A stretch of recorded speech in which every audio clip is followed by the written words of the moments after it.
analyse nga ci indi. Nané, merci encore une fois.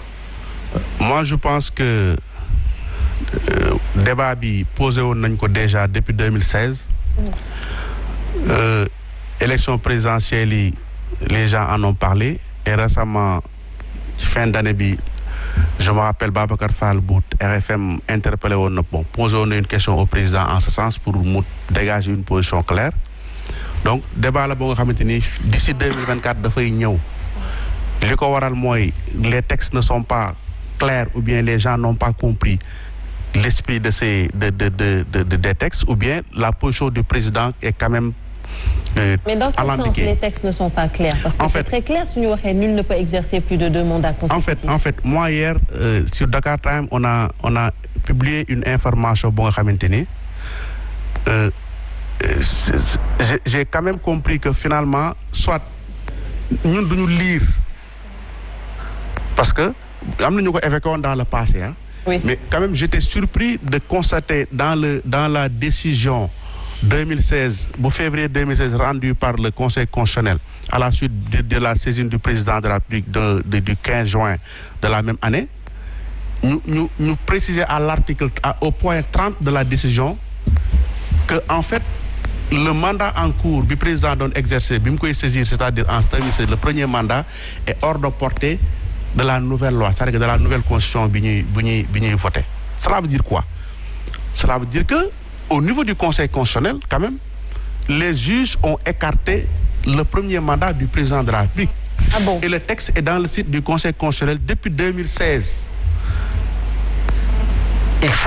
Il est temps que les juges soient interpellés et que la classe politique se saisissent de cette question pour que affaire bi ñu vide ko une bonne fois pour toutes parce que pour moi je pense que. Mais par rapport à ça parce qu'on disait également que en fait le Conseil constitutionnel avait répondu que par rapport ak président de la République li mu waxoon ne que day wàññi mandat am de 5 ans à 7 ans alors si on vous comprend bien ça veut dire que ci réponse boobu dañ ci waxaale ne que justement premier mandat bi mooy bu 7 ans bi ça n'en fait pas partie. Non xam nga en fait ñi wax loolu mooy ñi nga xamante ni liiruñu décision bi nga xamante ni moom la Conseil constitutionnel rendre décision bi ci point 28 bi. moo régler durée bi. D'accord. Point 28 bi ñu ngi wax considérant qu'au moment où le mandat en cours était conféré la Constitution fixait la durée du mandat du président à 7 ans. C'est le point 28. Et doo demee ci point 30 bi. foofu lay waxee ni le mandat en cours est hors de portée de la nouvelle loi. Mais loolu dafa leer le Conseil constitutionnel les juges du Conseil constitutionnel ñoom il est évident que président Macky en 2024 bu leen saisiré dugal dossier am ils vont valider sa candidature. léegi nag la question c'est quoi c'est est-ce que dañuy xaar ba booba ou bien nit ñi dañuy jóg léegi nii leeral affaire bi parce que il faut que les gens également comprennent une chose nit ñi finalement léegi je pense que bu ñu waxati sax affaire durée wala ay affaire mandat nañu xool président Macky ñaata yoon la prêter serment.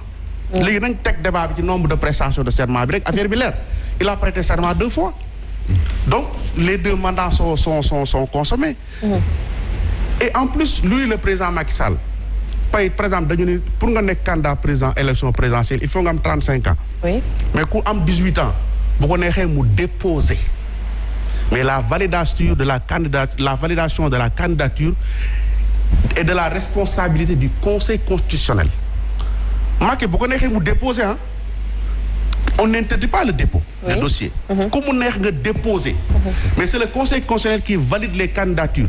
Donc aujourd'hui bu ñuy nañu interpeller ñi nga xamante ni tey jii ñoom ñooy valider les candidatures des candidats. Donc c'est un débat qui est posé et moi je suis étonné de voir le mutisme de l'opposition depuis l'époque.